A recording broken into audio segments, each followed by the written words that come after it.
Hello, friends. Welcome back to another episode of the Wild User Interviews podcast with me, AVB. Today, I've got with me Cameron Dennis. Cameron, you've had many roles over a long period of time. How would you introduce yourself to people today? First of all, it's good to be back. This is my second time. First time, we'll get into that. But my role in the ecosystem has changed over time. I was originally brought on to be an analyst. This was back in 2020, and then got shipped over to DevRel because I could talk to devs and understand architecture and can help there. And then I went to do all partnerships at Near Foundation. I was pretty much the only one doing partnerships at the time. And so the types of partnerships that were needed to be done were all infrastructure related, oracles, explorers, indexers, RPC, endpoints, essentially everything that you need to make the ecosystem work. And then moved a little bit more to the financial stuff, custodians, on-ramps, etc. Again, this was pretty much just me and some other people coming in and out, but not good fits a lot of times. So they either leave or get moved to do something else. And then checked a lot of those boxes, which was good.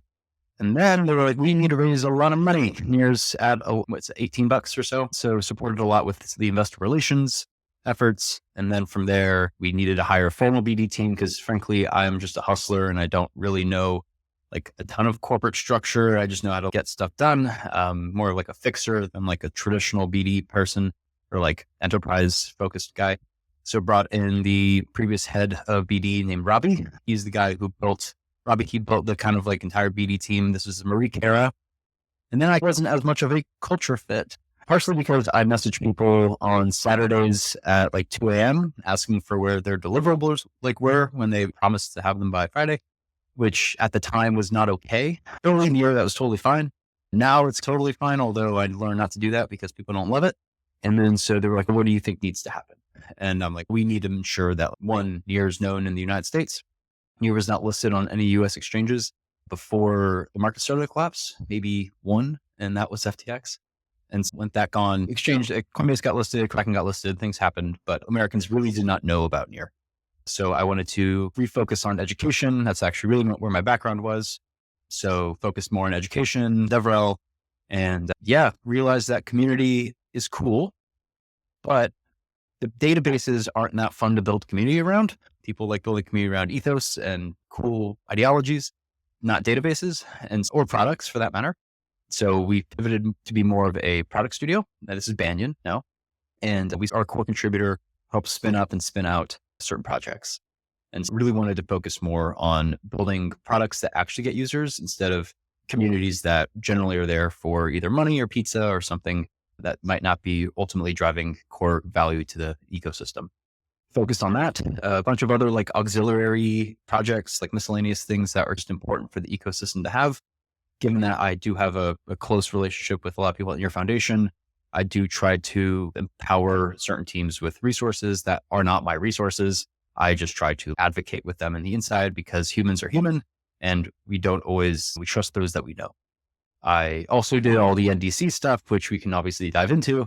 So that was during that same era. And now really focused on all the Near AI stuff. A lot of this is through an organization called Edge, one of the teams that Banyan is working very closely with. And we help push projects to the Near AI Hub, Near Horizon, help close the deals, help get them essentially what they need, support the Near Foundation AI Investment Committee, and really just focused on driving. First part is all the supply side to the Near AI Hub, which we'll dive more into. And then once all that stuff is checked, focus more on demand. So that's the quick journey. You already said more in those 3 minutes than I knew about, anticipated, which is pretty crazy if you think about it, because we did spend 3 hours talking last time, but you already dropped some sneaky bombs.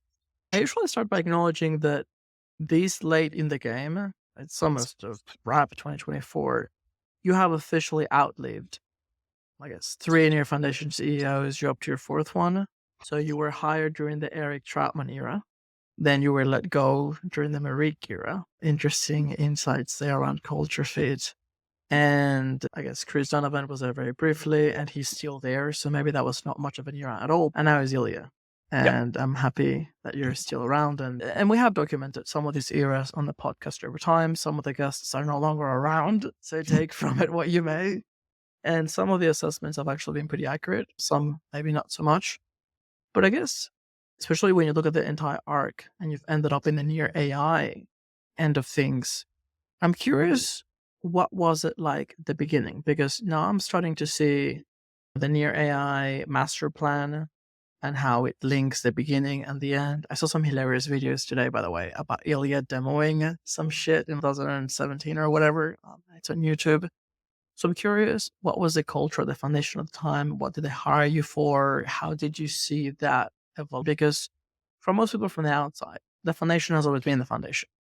And even if we were to map out near Inc. to Pagoda to now it breaking out into many different projects, I think that people sometimes miss the nuance of you should have the ability to express your views, your preferences, to decide whether it's for you or not. But there has been a lot of changes in the ecosystem, and for the most part, in the right direction. Even if there's been some miss along the way, I like that self-correcting mechanism of the ecosystem. You've been there for all of it. You've always had a seat, if not in the driver's one, pretty close to it. And yeah, I'm curious how it all started and how it's evolved. Yeah, I did join Near Inc. originally. And then the culture there was full engineers, like literally all engineers. Maybe actually there was like Mallory was there. There's a few like technical writers and people. It was very Eastern European. I was like one of the very few Americans.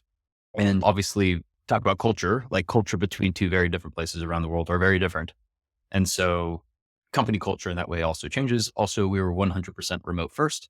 And Julie was there too. There were a few Americans that the Eastern European, also intercollegiate computer programming competition, ICPC winner culture is very different than company culture most of the time.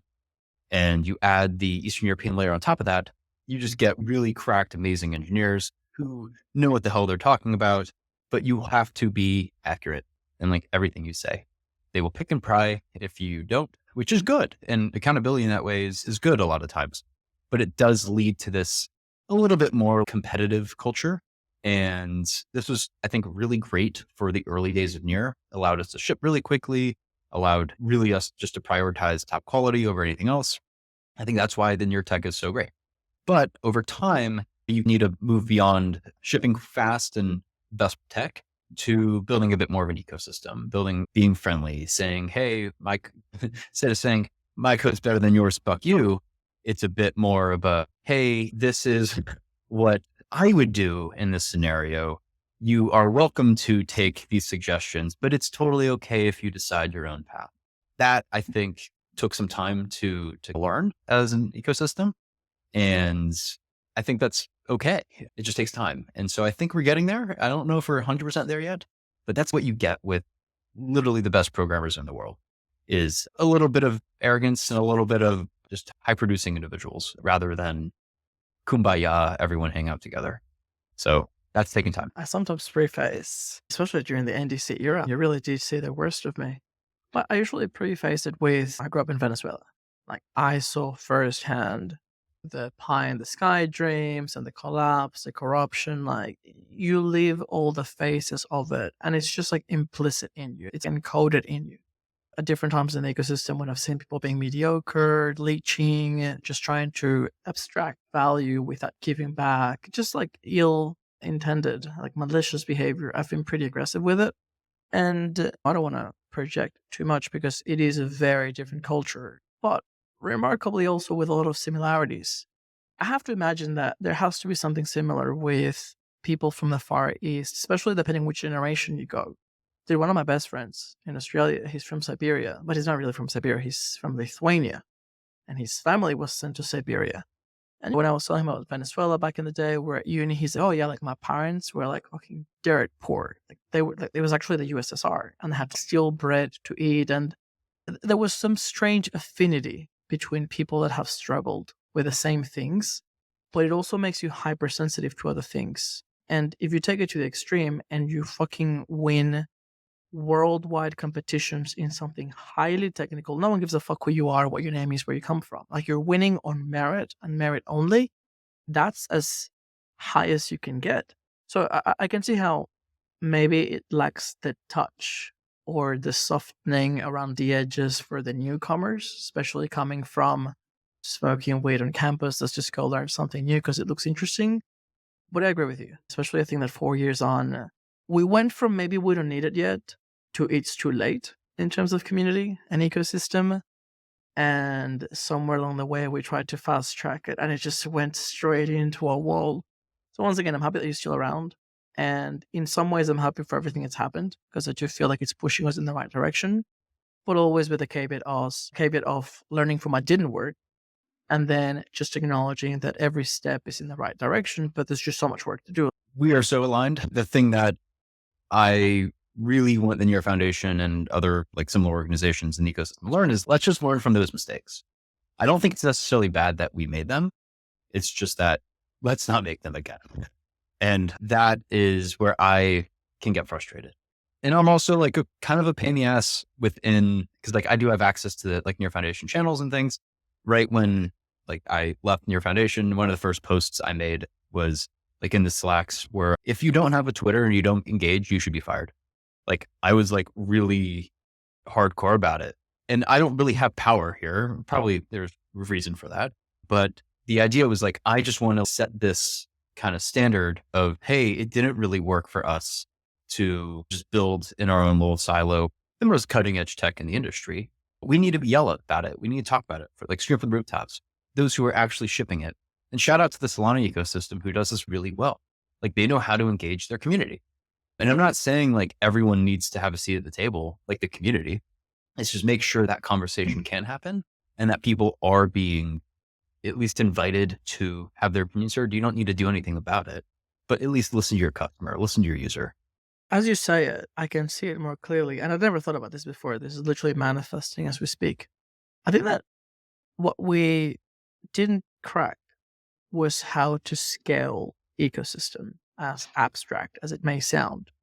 And in the early days, it may have actually been seen or taken as an attack on the individual.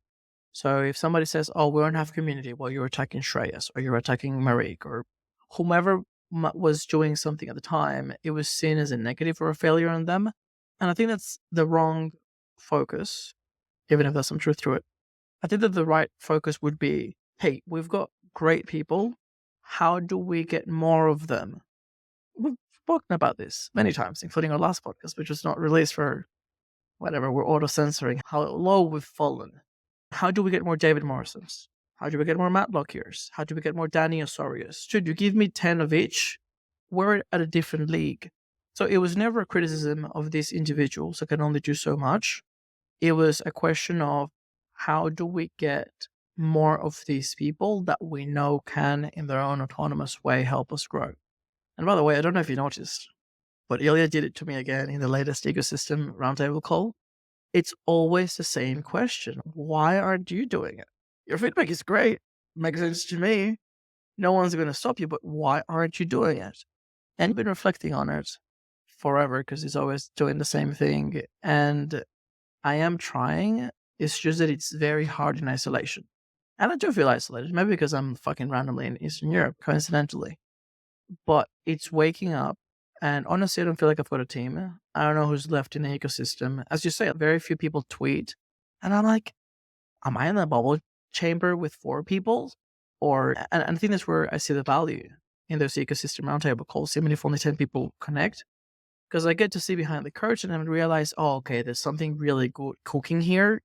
And what we need to crack the formula, it's never too late, is how do we deliver the meals? People are hungry. It's not enough to be cooking forever. Give us some appetizers. Give us some drinks. There needs to be something to keep people there and to keep attracting more people. Be like, holy shit, man, that entree was really good. Imagine what the main is going to be like. You know what? Fuck it. I'll cook a main myself because I want to be part of this menu, restaurant, whatever this weird analogy is going to. The way like you asked that question, and one, I hear it all the time. Like, why don't you do it? And I just started doing it. Now, granted, I did get financial support to do it. And I think that's also something important to flag is a lot of these people that you just mentioned at some point in time were on the payroll of the Near Foundation, some way, shape or form. And so to me, it's about how do we get the right people rich? And then if they are the right people, they stick around. And I'm not saying super rich. I'm just saying like rich enough to keep stay interested.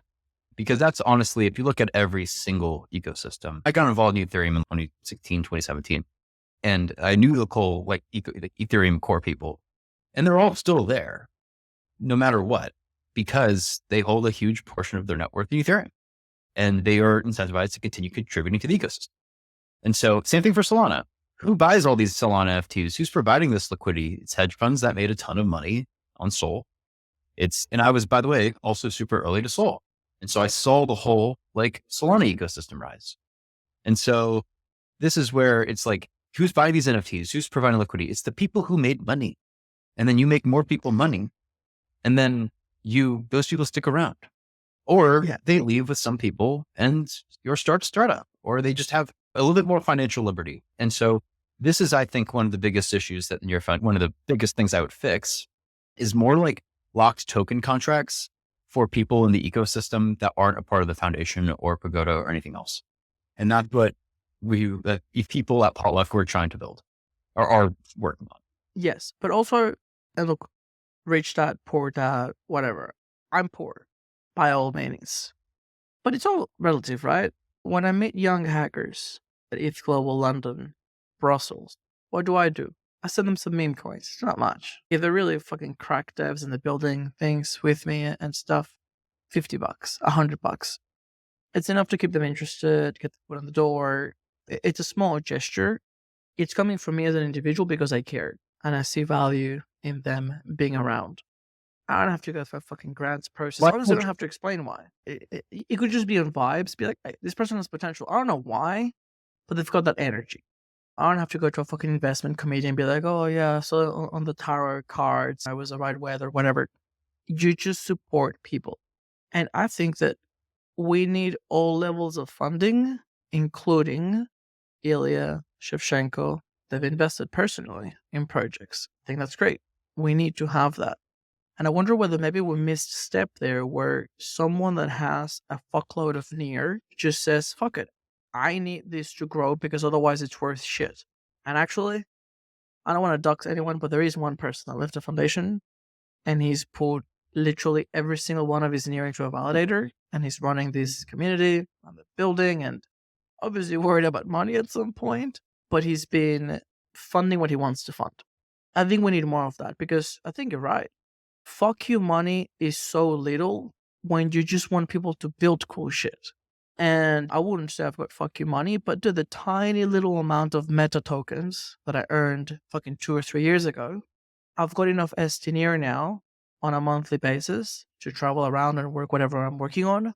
But even then I'm wondering okay, I don't need money, but am I doing something that is valuable to others? Otherwise I can just go and do something else. We're missing that validation bit because it's not even a matter of getting paid. Is how do you validate that what you're doing is worth anything to anyone? Otherwise, just, I don't know, go get a real job or something. It's also culture. I think you have some sort of philanthropic bone inside of you that is willing to give up something like short-term value for long-term gain. Or it's not necessarily philanthropic, but it's not 100% the word I'm looking for.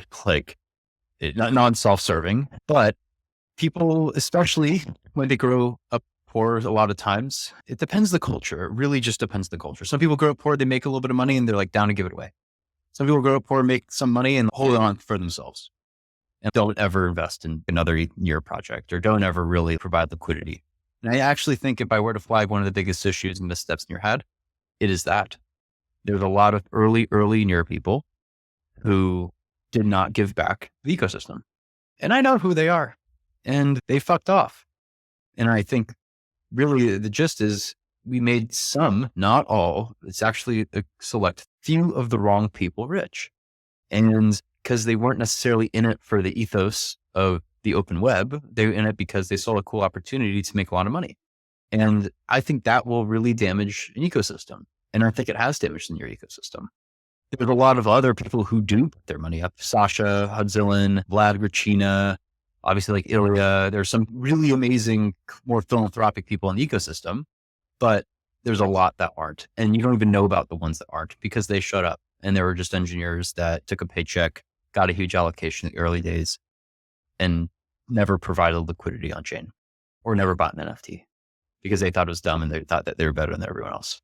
If you play devil's advocate, is there a possibility that maybe we haven't presented a value proposition that makes sense to them? For instance, if you tell me, hey, I've got my fat stack here, Foundation has a fat stack, and NTC has a fat stack, like, why are you asking me for money? Go get money from where the money is meant to be coming from, because they've got way more than I do. Things are evolving over time, but I'm thinking maybe if we put together like a OG old DAO bullshit, and the proposition can be very simple. It can be very self-serving. Hey, you've got a lot of money. We're going to get a small killer team who's going to distribute it and build it. Whatever you put in, expect the price of near to double. You can dump the rest, whatever. You need to know how to pitch to people. Everybody wants to get something out of it. But I do reckon that we could get, 50,000 near on a fucking DAO. I don't want to name names, but there's a few people that I can knock that I've heard. I think it was you that told me. I've heard that they've got so much near that even if they try to sell, they'd move the market. They can't sell. These are the people that we say the only way to fix this shit has to grow. 10,000 near each into a DAO. You can have direct oversight. We go get some killers. It's happening. It is happening. There's a few people trying to launch like investment DAOs, but the caveat is we need to get good deal flow to push to them. And also, do these people, even if it's not deal flow related, maybe they don't even want to invest anything into seed stage startups. Like they don't know, you have to pay an asset manager that honestly is licensed in the United States at the very least, or not in the United States, but someone who, and a lot of these people don't trust them. They don't know them. They would rather just give their fat stack to another financial advisor to put it in traditional stock market and make 10% year over year. Yeah, I mean, I think that investing, all things considered, is easy. Because if you've convinced someone to part with their money that early, they've accepted the fact that the money may not come back. And investing, YOLO, you throw it at whatever, you get your commission fees, pray, whatever. Simplifying it a little bit, I apologize for people that do this for a living, but I think that I'm super grateful if we have investment DAOs to be there for projects when they need the money. But I, like you, one step before. We need product studios. Who knows the near stack? Horizontal, marketing, product, user experience, and then deep engineering. We need to have, I think, Build Space was incubated by this group, and that's basically what they do. They've got a bunch of ideas. You can take those, or people can come in with their own ideas, but it's like a very resource intensive support burn. And I think New Horizon was that at some point. Now they're outsourcing it because there was no point reinventing the wheel internally. But I think that in general, we just need people building cool stuff. I have so many cool ideas. I'm actually cooking up a way to share them, invite people, and just get as many of them out there as possible. And yeah, I wonder if this could be appealing to anyone to quasi-fund or support in some way. Yeah, if people are looking for money, individuals want upside in some way, shape, or form, financial upside. Reputation. Some people are down for reputation upside, but not really. They all What I was want. going to mention before, Yeah. I'm not philanthropic at all. People that know me, I'm quite capitalistic in a way, but I think that what I've got is something really rare and unique because within my brief timeline, I've seen insane value destruction. That our apartment in Venezuela may have been worth 250,000 US at some point, 40,000 now. Multiply that by all the real estate in the city. Multiply that by every company in the trillions of dollars destroyed. 10, 15 years. And I was also young enough to be mining Ethereum. Dude, I had my miners in my mom's apartment in Venezuela when Ethereum was $150. I was at uni, broke as fuck, and I accumulated over 300 ETH that I later spent. But anyway, my point is, when you see that amount of value being destroyed and an entire new industry and all that value being generated, what I keep asking is, how much would Ethereum be worth today if it didn't have a scalability problem, if it didn't have a UX problem, and if it had been able to onboard 1% of the entire internet to the open web? 10 times more. Yeah. 2, 3, 4 trillion. Yep. So that's the sort of journey that I'm on. Look, my maths, and maybe it's coming from a place of poverty, but my maths was like, fuck it. I want 10,000 near, stake it. If this grows to the potential that it can be, I'm set. Like, I don't need more than that. You hit 10,000, fuck it. Now I want 50,000. Now I want 100,000. Doesn't matter. The point is, if we can grow the pie so that it realizes its full potential, the dollar value of what you hold, it's just completely different. Because now it's not your bag, is a small bag of something huge. And I think that's what we're going to make people understand, because if it's not worth it for somebody with a huge fucking bag, how do the tokenomics and the incentives work for the small fish and the contributors joining today? In some ways, I do think it's beautiful that most of the near is unlocked. Everyone already dumped. You're going to start accumulating near today, accumulate a meaningful size. And I think that we still have a lot of upside ahead of us. But we do have to acknowledge that the upside and the incentives need to be there. Yeah. And I think that there are the mechanisms to get the right people involved to help identify and reward the people who are providing that value. It's hard, but we have tried this with NDC. This whole new House of Stake thing is TBD. Near Foundation was this for a while. No, really not much anymore. There was an investment committee, but it's definitely not huge ticket sizes. And it's like very focused on key verticals with only investing in teams with like users. And it's not super early stage. And I think like super early stage stuff needs to come from like the support for super early stage stuff needs to come from people with money who see the value and see potential upside. I think chain signatures and chain abstraction is going to make the TAM much bigger, which I'm very excited about.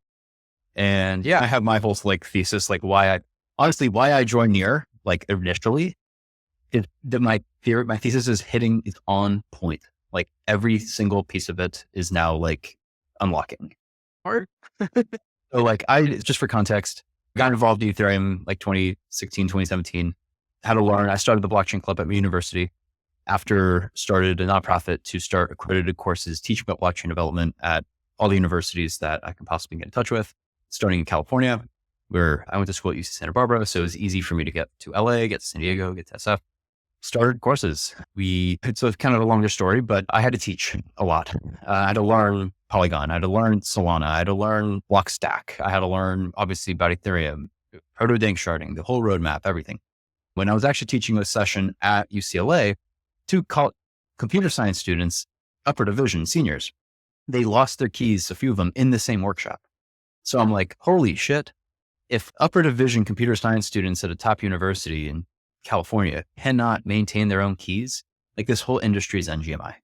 And so the next step for me was like, okay, what are the blockchains that support protocol level account abstraction? And there was two at the time, at least that I came up with or saw. One was EOS, which had a huge issue with block producers and everything else. Entered that community for a while. Yeah. Thumbs up. Thumbs down. Thumb up appeared on the screen and I was trying to replicate it. I was definitely not agreeing with the statement. I apologize. I'm going to get sued probably for financial something afterwards. Blockhorn, they still have a lot of money, but they're quiet. Which is one, two was Near. I started looking more into it and I'm like, oh shit. I was also super bullish on WebAssembly. This, because you should be able to build apps and have them like pretty much be like browser native. And then you can have this be essentially translated to like easier mobile adoption. And then the third thing was sharding. You need to scale state somehow. And add all these things together, you essentially get Near, which is my thesis of joining. Now, fast forward almost like 4 years, we have the reason why chain signatures is a thing is because of our account model.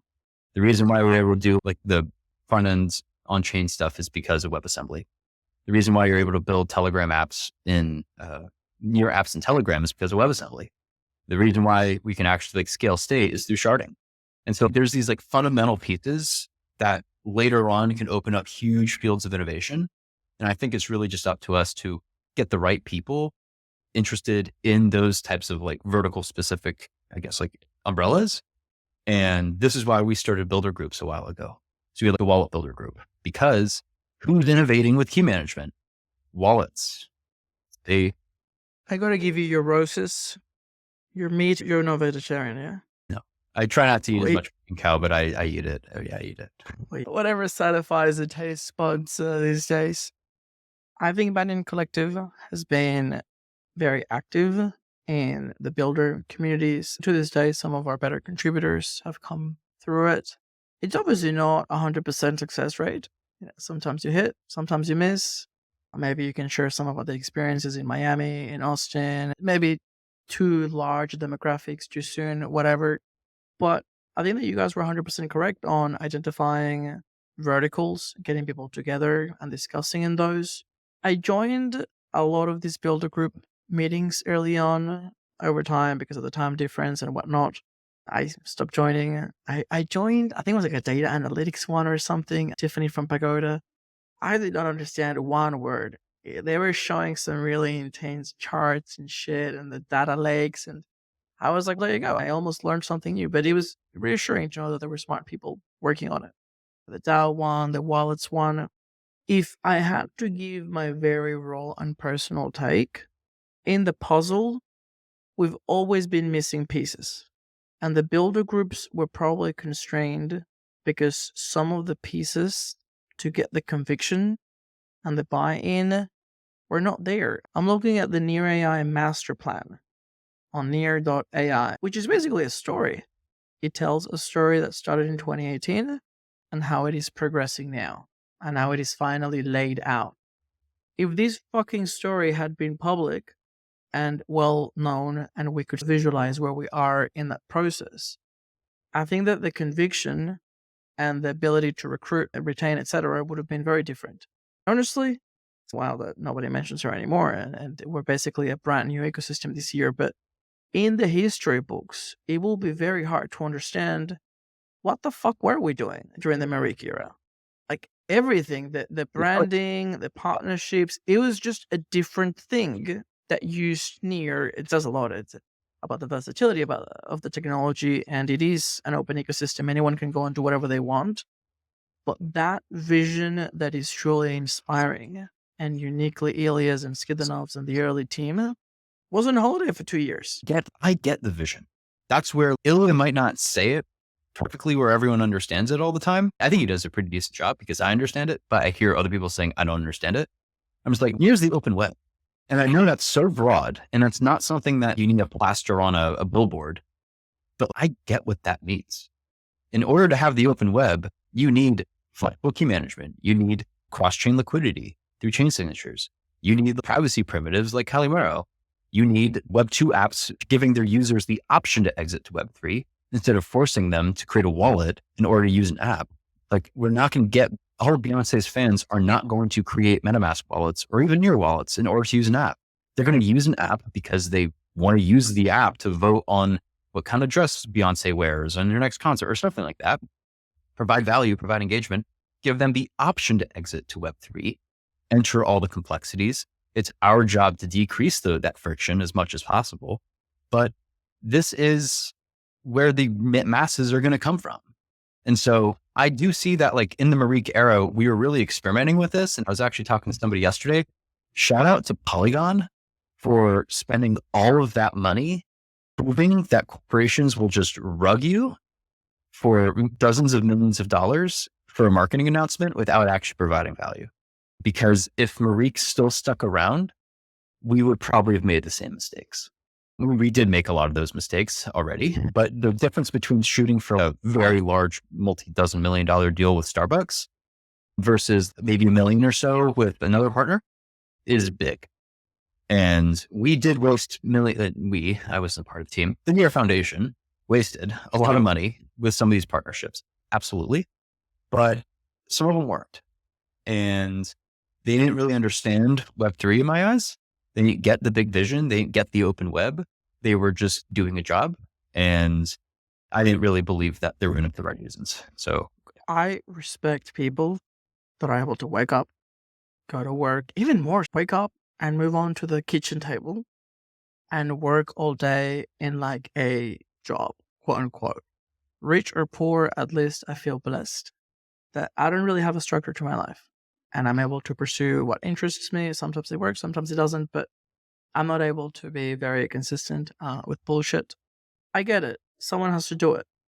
And for periods of time, I've been grateful that we have adults in the room who can do the shit that needs to be done for us to be able to arrive at a conference and tables are there and there's internet and whatever else they do. There does have to be that cohort at the bottom that we've always been missing, which is the grassroots hackers. I actually had a pretty funny Twitter space with DevHub like an hour ago. And I was saying, like, dude, we cannot go from tutorials on the documentation website, half-baked tutorials, by the way, to fucking multi-million-dollar companies with millions of users. Like, where is the shit in the middle? And it got a little bit feisty, but my experience has been, and I've done 2 hackathons recently, I'm gearing up for Redacted. When you think of a real product with real users, it may not solve a real problem, but there's a user journey. I can tell you, we begin here, these many touch points, it ends here. The person accomplished something. There's a lot of known unknowns in the middle. And my vision is, okay, let's get a lot of people building stupid shit, open source, composable, and we can just, chip along and progress on those things. So that when a large corporation comes and they want to do, whatever, you drink a coffee and you mint a Memecoin when you drop it or something, it's easy to compose all this code. It's already being audited. That's what makes EVM great, really. There's just so much it's been written over time and documented. So yeah, I think that we need that experimentation phase. Yeah, I think it takes a long time, like a decade in my eyes, to like really get it right. And now most teams don't have the luxury of having a decade to figure it out. I think we're doing it relatively quickly. We have all these weekly active users. There's obviously debates on like how valuable they are, but for the most part, they are real people using apps because they want to use them. I think that was pretty much the whole point of the Marik era, was find these Web 2.5, companies that are open to using blockchains to actually solve a problem for them, specifically making a historically illiquid asset more liquid, i.e. Sweatcoin, selling transactions on a blockchain because it's just cheaper, i.e. Kaiching, or having some sort of like loyalty distribution, skins, all that kind of stuff with like Playumber. Hot is obviously like a sort of a Web3 native use case, but it's just a little different. Using Telegram distribution channels in gamified systems to keep people engaged. I think that's really important. I've been playing games my entire life. Never really like those click a lot games, so I don't do that. But people like them. And that's not me, but some people like them. I think that was the point in the Marik era. But the problem with that was it neglected everything else. It neglected Hot. It neglected Hero Wallet, which later became Hot. And so that's where I think like the role of Banyan was important, was like, okay, Peter and the Hot team, you guys are struggling. Let's see what we can do together to get you the things that you need. And it's not going to money is not going to necessarily come from Banyan, but like we will go apply for MetaMask Snaps grant to get you the money to build something quickly to keep your company running. That to me, like these levels of support are important for when the machine does falter. Like we need more redundancy. And so that is what lacked in the Marik era in my eyes. This is going to sound very stupid. And Web3, decentralized, a sovereign individual. What I realized is when I migrated from Venezuela to Australia, it's fucking hard. You start from zero, and many times you think about going back. Only thing that keeps you going is that you have to be at a place that even if you don't have it, the potential is on your fucking eyeballs. If I was in a shithole small town, I would have left. You have to be where the action is. You got to see the opportunities. You got to see the money. You got to see the hot people. Otherwise, you fuck off. It is impossible to do something hard alone. No one will do it. And I think that we're going to understand with the ecosystem. We need to provide people the support and the feeling that they're not building alone. That there is a thriving ecosystem out there of savages and people that may try their product and support them when they launch. I can only imagine what the founder journey is like, because it's abstract, really, in a physical place. But there's a lot of similarities. If you feel that the ecosystem is a little bit quiet, or if you don't really get why, I'm going to read you a hilarious chunk of the Near AI post that, you know what, maybe we should start a cult. Everyone at the Near Foundation should stand up in the morning in front of a fuck camera and recite this because it is so hilariously amazing. Hey, Okay, so you can't have culture without coal. It's a prerequisite. But yeah, please read. Okay. At Near, we started building AI Developer in 2017. My work in Transformers got me excited that we could make progress on this world-changing problem. We tried building a co-pilot, and there is a link to the demo in 2017. It's still there on YouTube timestamped. But this approach didn't accomplish what we wanted.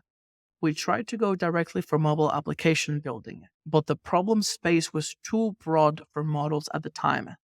When we first looked at smart contracts, we felt they were an interesting subset of coding, but they were overshadowed by too many other challenges with blockchains at that point in time. Those challenges eventually became interesting to us. So Near went through a transition in 2018, pivoting to build a decentralized development platform that truly works, scales to billions of users, easy to use and program. This included a sharded blockchain protocol, decentralized front ends, and middleware indexing to create an end-to-end application framework. This is the kicker. Are you ready? We felt this was the best way to make an impact and empower developers at the time. We also thought it would take 6 months and then we would go back to AI. Now, in mid 2024, they have finally accomplished basically solving all these underlying problems with blockchain. And now they're finally going back to AI. But I feel like there's a good 7 years there of vision and progress and understanding where they're going. That is really key to highlight because it completely changes the perspective. Can I summarize all that in one word? Ego. Their ego thinks that they can do it in 6 months. They're really nice people, like when you talk to them, but they think they can do everything, which they can. It's just going to take a little longer than they initially said it would. And I hear this all, but Near changed over time. Yes, that was the case. Like they did think they can get it done in 6 months, and it took 6 years. But before, they would never say it's going to take 6 months. In the early days of Near, they did not give these hard deadlines and stuff because we shipped and then we marketed. We did not market and then ship. And they learned it was the detriment of the early days of Near, where you do have to market ship, because we would ship this most beautiful thing in the world and then market it. No one cares. So we were never really that open about timelines. So it's like a weird learning. I agree with you. I saw my opportunity in the Near ecosystem in helping them convey all this information that just didn't. I could list you at least 10 things that I learned from Ilya by standing next to him at a conference around the world that I had never read. Not blog posts, not documentation, not nowhere. So there's a big opportunity there. It was back in the day, it is now. And I get it, because I've got a podcast. You gotta talk shit, you gotta lie a little bit. Did we believe in it 6 months ago? Maybe we didn't, but we do now. And guess what? It was always like that. The point is, I say it explicitly. Most people don't, but we all have to agree on this. We're going through a fucking community reset. And that message on that post is what everyone has to get up in the morning and choose. Am I in here and I believe this new narrative and we'll fake it until we make it? Or do I want to fuck off and go somewhere else? There's plenty of grants everywhere. This half-baked nothing burger, it's getting old. It's getting cold. It's not inspiring anymore. The Black Dragon is back. Pour some shit, fire on everything, and see what stays. My take is just a little different. I think Near is the open web, and a blockchain protocol is a key component of that open web. But if this open web can't do everything that the closed web can do, but better, it's not going to make it. What is the thing that's really happening in the closed web right now is SuperIntelligence.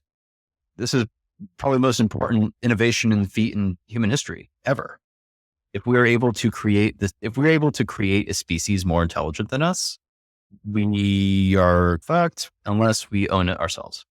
And so that to me is like the key piece of the open web. It's just like ownership of money, data, and power governance. Blockchains are a critically important component to that. But there's a whole other set of stuff needed to make that reality happen. Small model 100%. devices. Like I can go thanks on for keeping us 100%, and thanks for keeping us on track, because that was why I read that paragraph.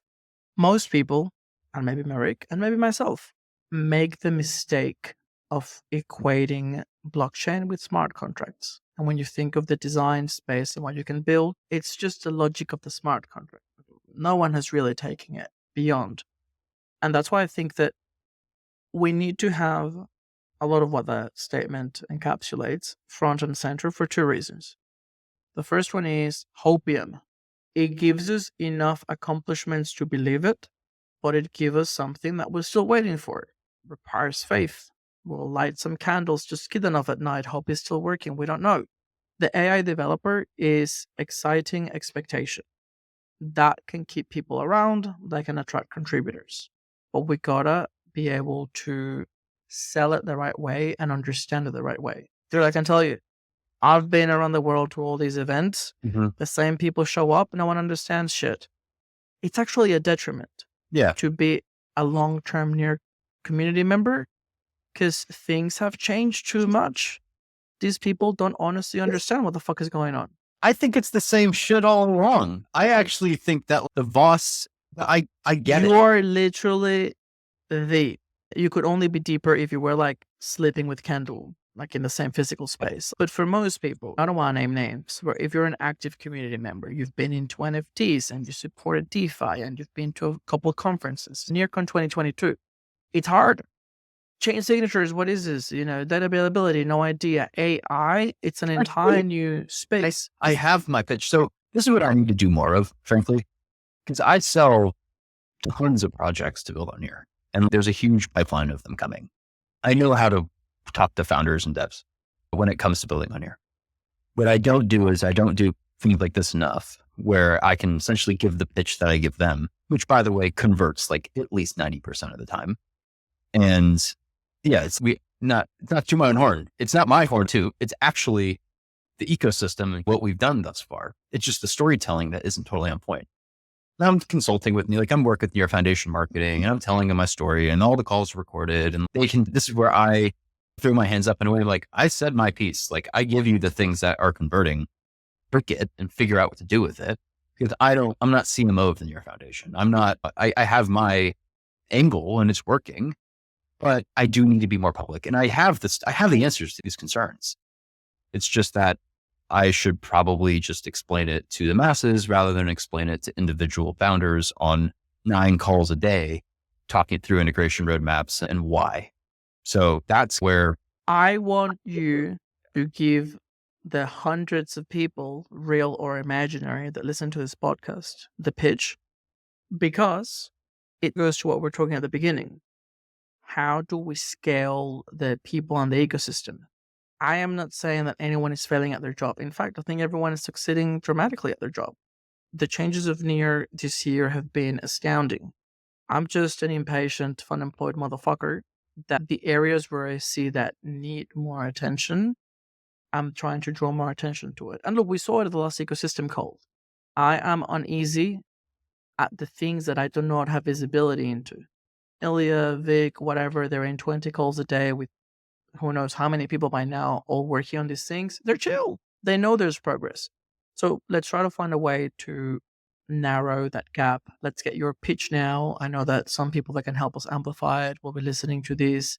And ideally, my intention of creating a cult is basically having every single member in the ecosystem at least understanding what the pitch is, even if it is not their role or their interest to go out there and say it. They know how to explain to their uncle why they're still holding the Near back from 3 years ago. Great. So to be totally transparent, none of this is financial, legal, or investment advice. Never. The best example would have been why to tell their 25-year-old cousin that just finished uni why to come build on Near. That's a much better example. My target market are builders and founders, not investors and token holders. With that said, I would like to share my screen and probably just walk you through. Oh, right. Cool. Assume you're founder of a cool, by the way, this pitch changes a little bit depending who I talk to, because obviously context is important. So I'm assuming that you are either AI Web3 founder interested in building on Near, or you're an AI native founder interested in Web3, or you're just trying to learn about what's going on. First up, I normally give a little intro of myself, which is the next slide. I already did that, so not going to talk about it. Great photo, by the way. You're going to like the last one. So I talk about the origin story. I normally ask a question every single time I'm engaging with somebody. It's always interactive. I'm never just talking at them. I ask them, hey, how familiar are you with Near? or I know about it, but I don't really know. I know of it. I don't know the details. So I'm like, okay, did you know it started as an AI company? No. Okay. You did start as an AI company. Or did you know that Ilya was the co-author of Attention is All You Need? Yeah, I heard about that, but I'm not totally certain. Okay. Did you know that Near is the most used blockchains in terms of weekly active users? No, I did not. Great. So let me tell you a bit about like the origin story. Ilya, after co-authoring Attention is All You Need, hit up his buddy Alex to start a AI developer company. This is in 2018 because he quickly saw how they opened Pandora's box with the Attention is All You Need paper and that superintelligence will eventually come. And they were very concerned about if superintelligence is here, it will be able to rewrite any type of program and essentially exploit any vulnerability on the internet. And that's a huge concern because it's almost like an existential risk to society. So what they wanted to do is they wanted to build an AI developer that can rewrite the entire internet in a formally verified version of Rust. But there's a long path to that. This is in 2018. And so in order to create an AI developer, you need a ton of data. You're not going to just get this data. You're not GitHub. You're not a huge data broker. You're going to need to pay people around the world to label the data. And you need to verify that the data is accurate in order to train your AI developer. And how do you pay people around the world if they come from countries that don't have robust banking infrastructure? Crypto wallets.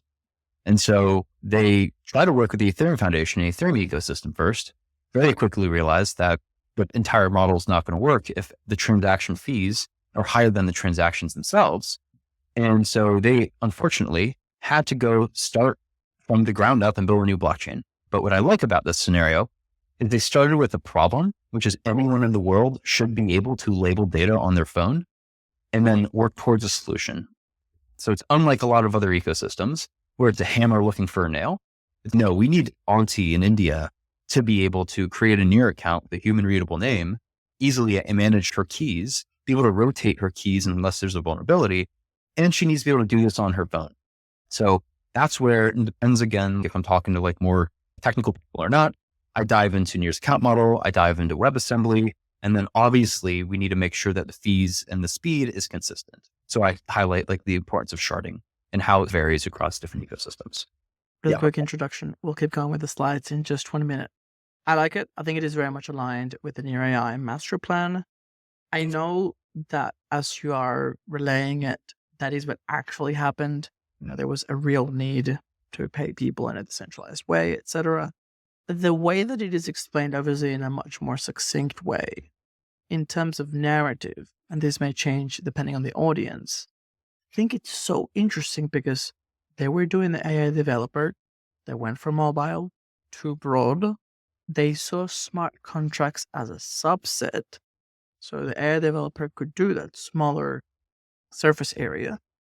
But then they realized that the blockchain itself was not able to handle it, and they spent all the time basically creating the blockchain that can scale to then do the AI developer. Because the reason why I find that so powerful is they are downplaying the smart contract as something that the AI developer can do. That is their area of expertise. And then as a side quest, they basically try to solve what the entire industry has been trying to solve for the last 8 years. Because the real potential to me is adding, okay, if we have something that can finally scale and can finally enable you to build great stuff, and you give it the AI developer on top, that's hyper growth. Yeah. Obviously, at the moment, you're trying to recruit founders that may have their own ideas and developers, etc.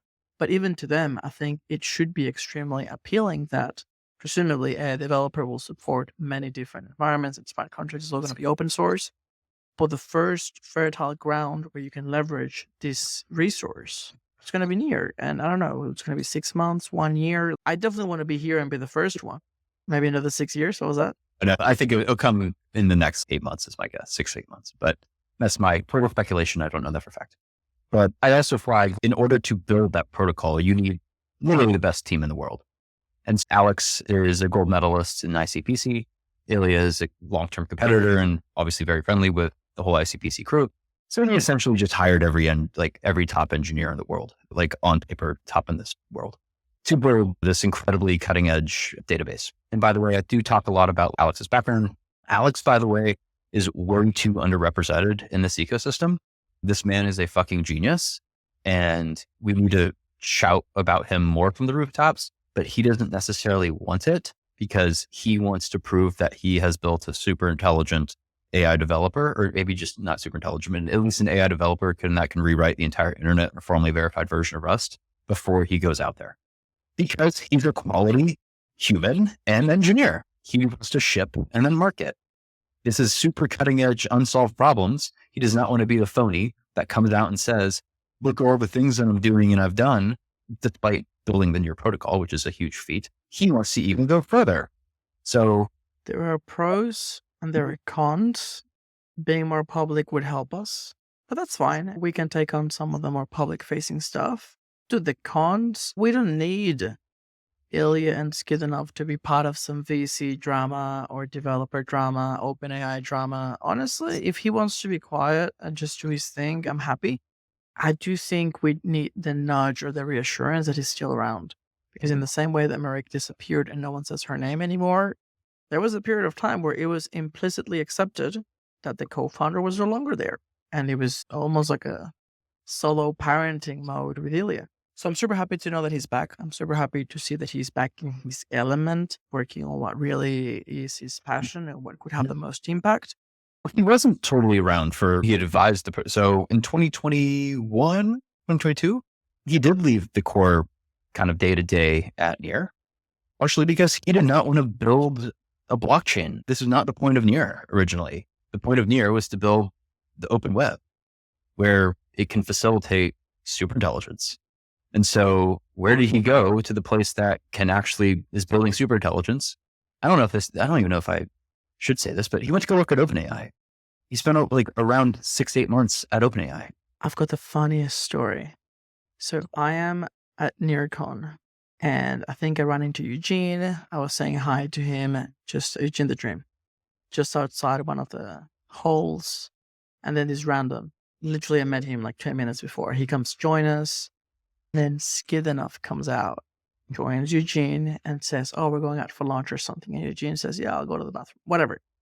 Long story short, it was this kid. By the way, I think he's coming from the New York crowd. You probably know him. I don't want to dox anyone, but this kid, Skidinov and me, and I'm just like enjoying this interaction. They introduce each other and the kid pitches his idea to Skidinov. And Skidinov says, oh, that's actually a really good idea. I would use that. You may know who it is. It was like basically decentralized GitHub with that other protocol. I forget the name. It's about open data, whatever.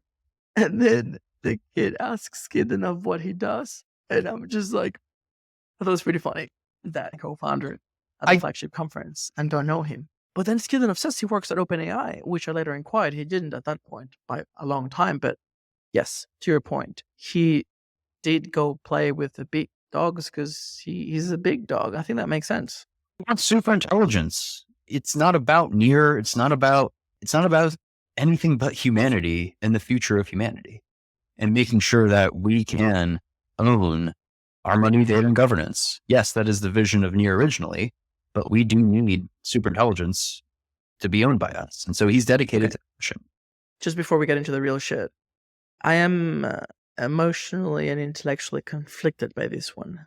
Does this new world of super intelligence owned by the users, enabled by blockchains, etc., is that communism? Is that the ultimate manifestation of failed ideals of the past that maybe failed due to human corruption, but maybe people think that could be achieved through technology now? Like, where are we? No, it's about the option to exit.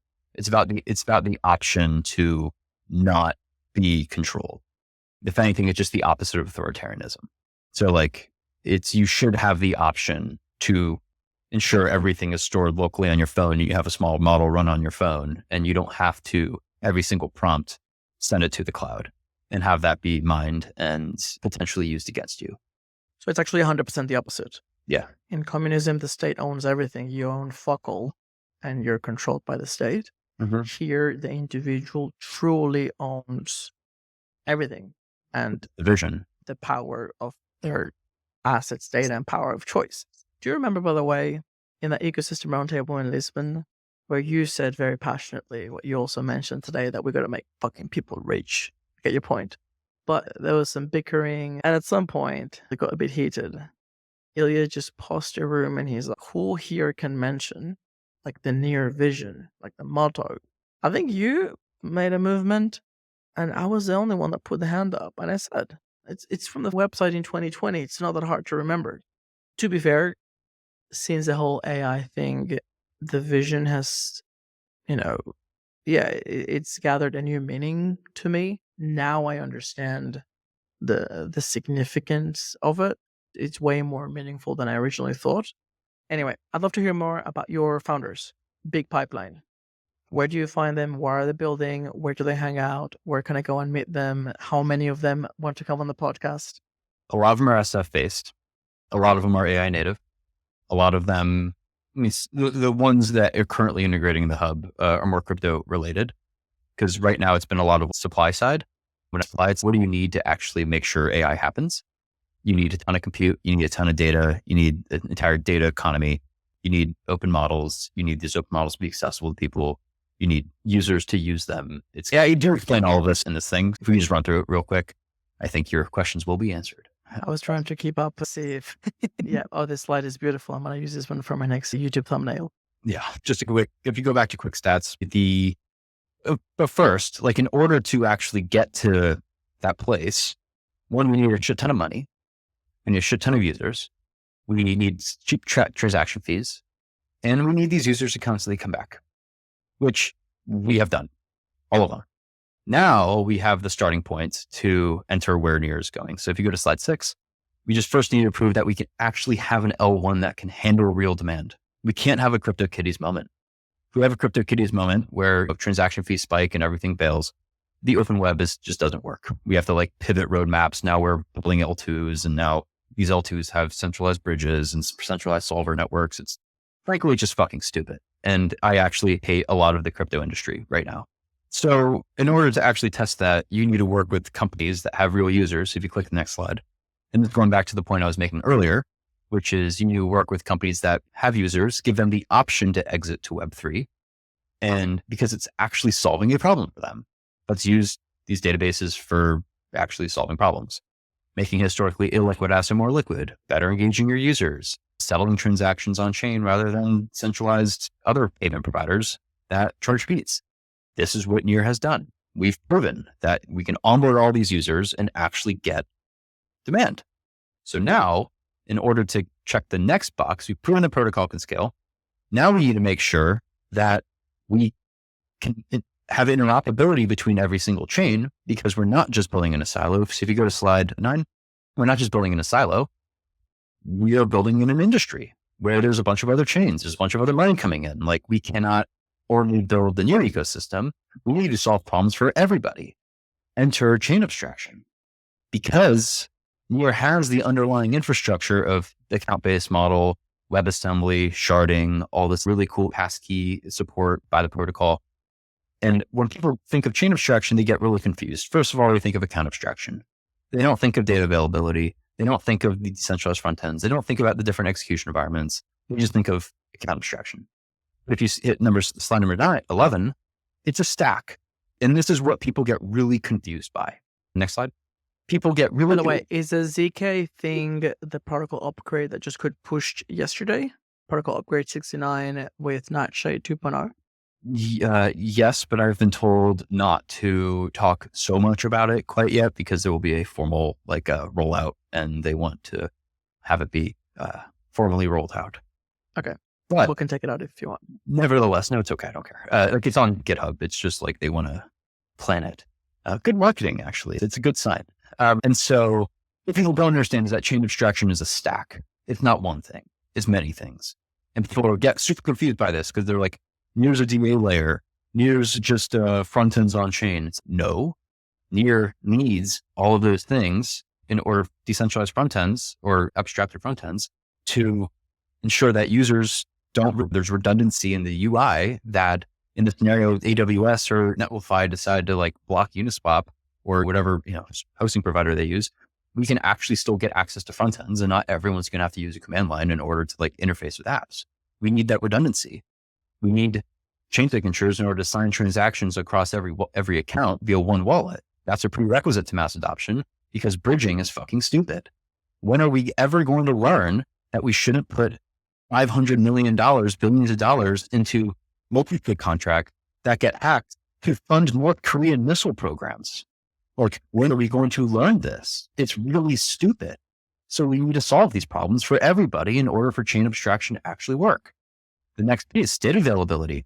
God forbid there's another block reorg on Polygon, and we need to be able to recreate state on the other chain in order for a real chain abstract experience to exist. We need to be able to recreate that state. Execution environments. We need to meet developers where they are. Your Solidity dev, come ship your Solidity code to Aurora. Your front-end React developer, build on-chain front-ends. Your hardcore Rust dev that wants to write contracts, sure, deploy it in your Rust runtime. Settlements, that's pretty much all in here. That's not very, I don't have a slide here, but I normally say it's like modular or monolithic. You can pick and choose. You can still have your Polygon CDK chain that uses near data availability and store their front end on here. And this is the critical component of the open web. It is modular or monolithic. We need to meet people and users where they are, not force them to rewrite everything just to work with us. That to me is the second key box that we need to check in order to really move on to the thing that is going to change the world forever, which is ensuring humanity can control its sovereignty in a world managed by superintelligence that we don't own. And the main sort of like analogy that I love here is like, you don't need an AWS account in order to use Snapchat. You don't need an Azure account in order to go buy food at the 7-Eleven up the street, because that would be stupid. No one would ever use it. That is what blockchains are today. And or you have to switch networks from AWS to Azure because you're in line trying to buy food or something at CVS. What the hell? We gotta, in order to actually move on to the things that are going to drive billions of people in the space, we need to check this box. So I think of it like checking the blockchain box. And it's not just for me, it's for everybody. And I hope these technologies get adopted, and we're working towards it, by everybody. And it will solve their problems. See, but maybe one of the challenges that we have is, okay, sure, things maybe look different, like very different from the Meraki era. Fair. I think we're going in the right direction, though. This is actually interesting and exciting. Think there may be a tension, if not a contradiction, between near being the open web developer, provable Rust, whatever, and in some ways chain abstraction, because obviously it's not going to happen all at once. But the open web, how can it be both? You can be a smart contract on Ethereum that is running on some whatever Netlify, Versal, YOLO, or you can be the open web that the AI developer created. I guess I've always had the vision that chain abstraction is there to enable growth, but over time the roads converge somewhere. Like, it can't keep growing in every direction as it may be now. Maybe it's not growing. Have you thought about that? Yeah, I don't see why it can't grow in every direction, because that is what the open web ultimately means. And the caveat is like, will every direction be equally supported by the powers that be? No. We need market validation and users and demand in order to warrant support. Just like every other startup in tech. I live in SF.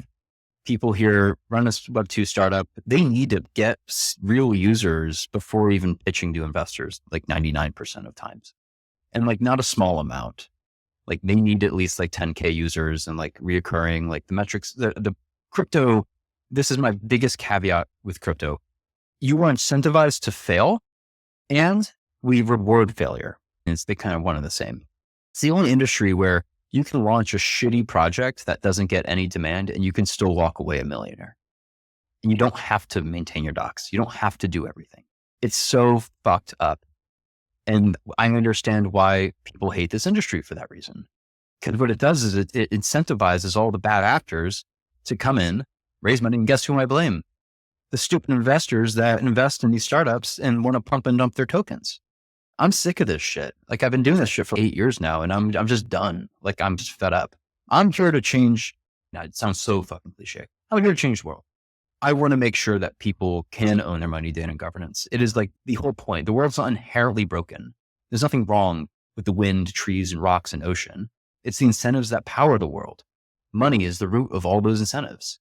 This is the first time in history we can program money, therefore program incentives. Let's make that as accessible to as many people as possible to solve problems in their societies, in their countries, because they know their problems better than I do. And we need to, that is the whole point here. But there's all this crap that comes with it and all this over financialization, money games, back end deals, all this crap. And it takes away from the core principles. And I think that's one of the main issues that the space has seen. And we need to fix that if we really want to, get to billions of people, or completely abstract databases away, which honestly is the real answer, because no one gives a shit about AWS. No one actually, like real users, developers do, founders do, they have to, but not normal people. I've been told that the cloud is this thing above us, literally. Well, I think you're right. And sometimes, to my detriment, I am in a bubble of people in Web3 doing real work, but it doesn't take much, like 1 millimeter out, and you're reminded of the astronomical levels of bullshit.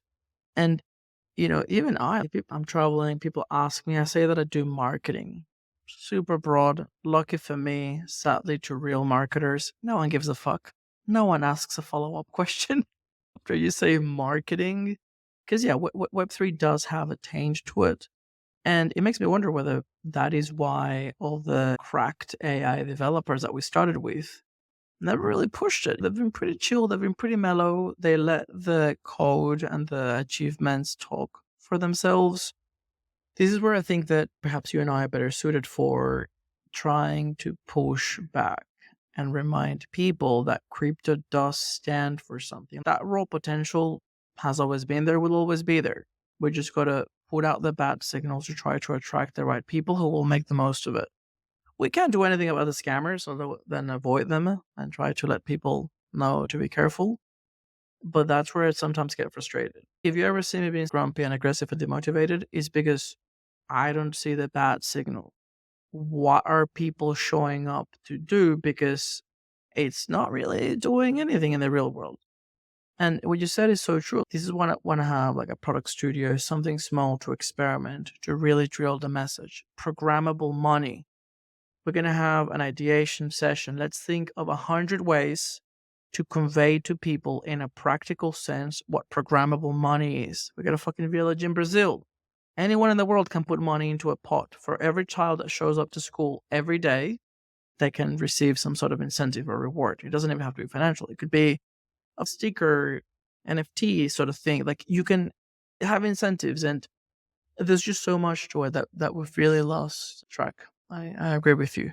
And we're compounding now with the whole AI thing, because now it's not just a quick money fix that sort of loses the possibility of Web3.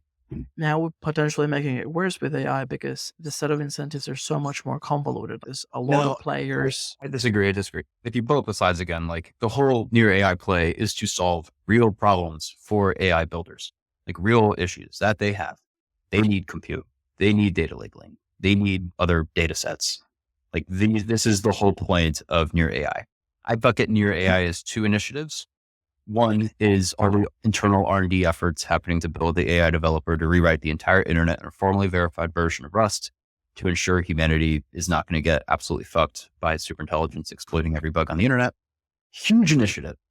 Super moonshotty. Let Alex and the R&D team focus on that. Great, but quiet for now. The main thing that near AI is a hub of all of the different projects building in the near AI universe. And what is the whole point of this hub? It's to solve problems for real AI developers to get them the things that they need in order to succeed. But near is more of a facilitation layer rather than the thing itself.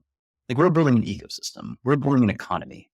This is the only way that we're actually going to get real users is by empowering founders with dedicated teams and resources that raise money and have the marketing budgets and do the whole thing to grow it. And I would even say like each of these teams needs their own DevRel department, needs their own marketing. In my perfect world, Near Foundation does nothing in the marketing front. They just empower the teams that hire marketers. We don't need DevRel.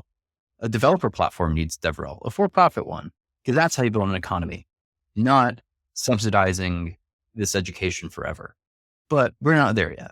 So we do need to incentivize people. We do need to eventually become a more product-led organization or ecosystem that has people do things themselves and is much more independent.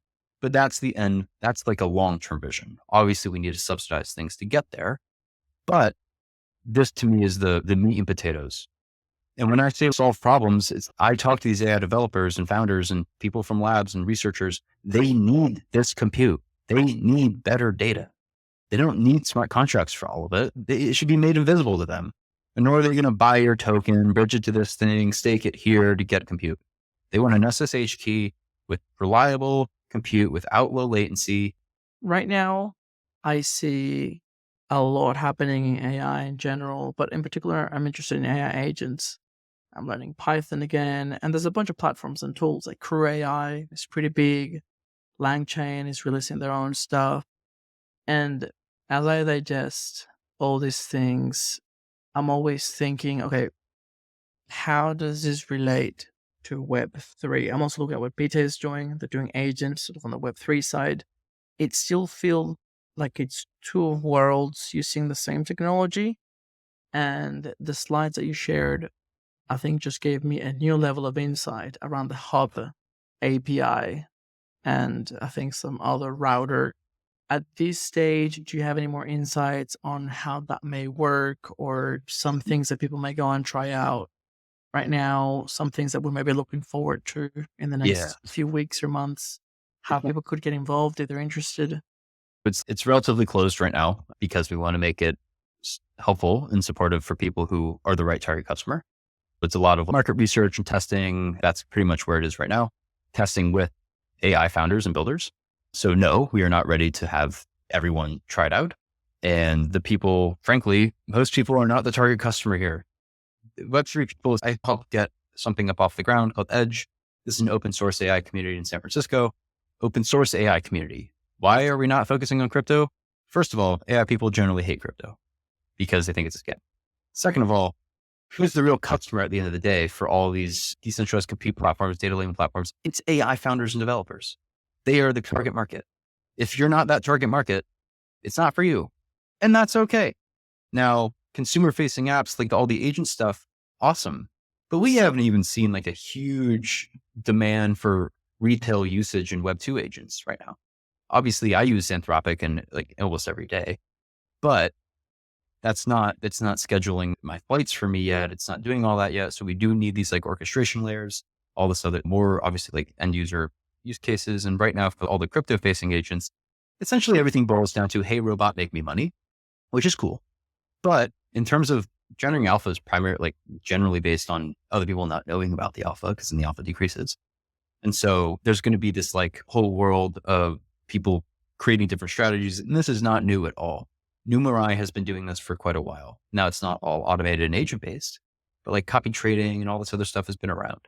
Now people are just giving agents a crypto wallet to trade on their behalf because an agent cannot go to Chase Bank and open up a bank account. There is a value add to crypto, use like agents using crypto, and they will have to use crypto because it's by far like the most frictionless way to pay people. So now it's not amazing off-ramping opportunities. It's off-ramping and onboarding. On-ramping is horrible in this industry, especially depending on where you're based. But that I consider demand side. And what my role is essentially going to turn into over time is just driving demand for the Near AI Hub, which means drive demand for every project that integrates into it. And then having a competitive marketplace where if you're providing compute cheaper than this other person's providing compute, go at it. That's a market. That's economy. That is the whole point of capitalism. And it works. And so my job will eventually, I'm assuming, unless things change, just become drive demand and solve problems for AI founders and builders via the hub. So that I'm very excited about. The hub is not quite at that point yet. Give it a few months. It's exciting. Anything I can do to help, let me know.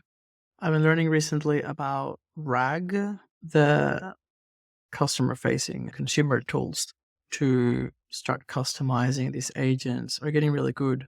Both some packaged products. I'm using one called Morning Pages, which I like because it's basically a journaling application. They tick a few of the boxes that finally enable something that I think we've all thought about. Like, it's not a groundbreaking idea. Basically, you run everything locally, both the data and the compute, and then the AI basically prompts you about, insights. It can ask you questions about previous days. It can help you. It's like a sounding board, which I think is pretty good because it's based on the premise of journaling. It's not a chatbot. I'm not just chatting on it while driving a car trying to find something. I think there's something about that human introspection about every morning you sit down and you've got the consistency. The practice of journaling is something that people have always spoken about. Imagine having a confidential coach almost. And if you go one tier up, there's some platforms now that enable you to build those workflows. So basically having the sources of information that it taps into. So let's assume that it's something that the LLM has not traditionally been trained on, but you can make it look into that. That's where I think that some of the value will start coming in. Where I think that the next level comes in, where Web3 could be more relevant, is in crowdsourcing the information. It's interesting how with every one of these ideas, the same issues come up. Privacy, data ownership, where is the value accruing? Nobody wants to be giving too much, because there's a thing we've learned from Web2 is everything you give doubles down the line and comes back to fuck you. I'm very excited just at the pace that the space is developing. By the way, Edge is doing some incredible work. I had the honor of attending that event at Denver, and that hackathon was pretty good. Yeah, first, thanks for coming. And yeah, I totally agree. I think the end state of all of this, like LLMs and large models, will continue to exist. But I am most hopeful for the world where small models run on local devices and data never has to leave.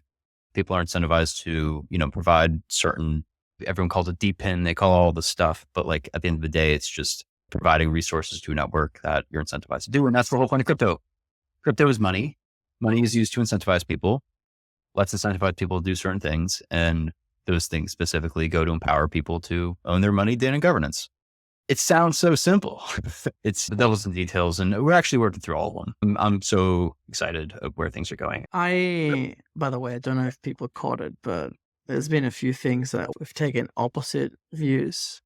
One of them about testing the network. I went for the small hackers and experiments to test the network in a more organic, but less serious way. You went for the large projects that we have now with millions of users, and obviously they're both valid. And yeah, I think that when it comes to all these use cases, I'd be on that experimental side as well, like small things to put it to test. I know that you're working with the big dogs in SF. We need both. We absolutely need both. It's just, I'd say, strategic timing. And that's where Nearest failed in the past. And we have learned. Solana's done a great job being the DeFi chain, being the NFT chain, being the gaming chain, being the DePIN chain in frames. They're trying to build the open web too. They're just not saying that. I do have to hop, unfortunately. Is there anything else that you want to learn about me or anything else going on? Cameron, it's been a pleasure. I think it's very timely. I'm looking forward to see where things go. If you had some time, I'd be curious to know what some of the lessons from the NDC are. But I have a presentation on that, by the way. I gave an hour-long presentation at Stanford about this like 6 months ago. I'll send you the deck. Cameron's learnings from NDC. Yeah, we can post that too eventually. But yeah, that's for another time. That is a huge can of worms to unpack. And if people are super excited after listening to this podcast and they want to learn more about Near AI in general, where would be the best place for them to go learn more, just be tapped into the news? Yeah, definitely follow me on Twitter. I do post every once in a while. And then at Your Protocol on Twitter, they do weekly office hours with different leaders in the AI space. Definitely check those out. Recently did a great one with a company called Atlas Computing. Also interested in formally verified code generation. So a lot of cool stuff going on there. Yeah, near.org is pretty much the place. Cameron, thanks so much for making it round 2. Looking forward to the third one already. Awesome, AVB. Talk soon.